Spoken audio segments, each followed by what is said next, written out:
Hello everyone, welcome to the ninth video on a beginner's guide on how to Twinmotion.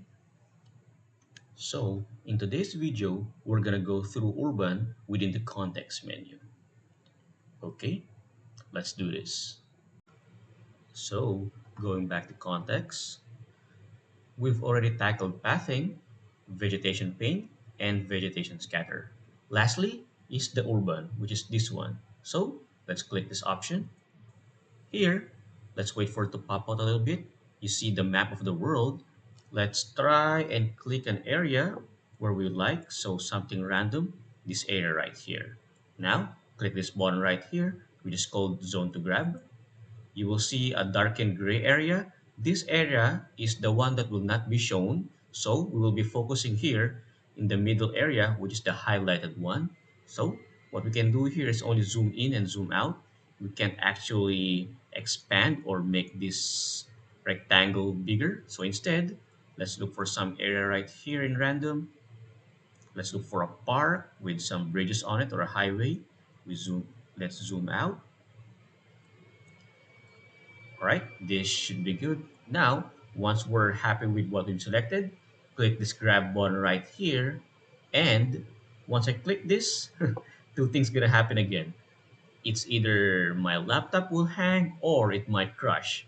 Let's not hope for the worst case scenario. So I'm gonna go ahead and click this one. Now it's downloading. Let's give it some time. Let's wait for a little bit.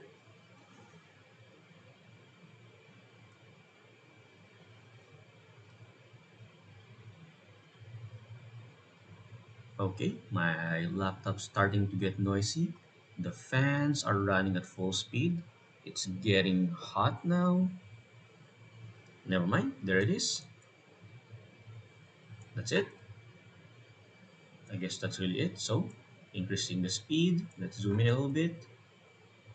Okay, so I guess that's it. This is the urban that we just spawned, summoned, or downloaded from the map. Look at that. There's a model of the building, like a source outline or something. Here's they made a vegetation for us, some landscape as well. Everything has been automatically laid out for us, even some pedestrian pathing over here, the roads as well. So I guess that's it. That's how we do the urban. So the context menu in the dock is already finished. Now, for question suggestions, please do comment below. And if you find this tutorial helpful, you can support me by liking and subscribing. Thank you very much, guys. I'll see you in the next video.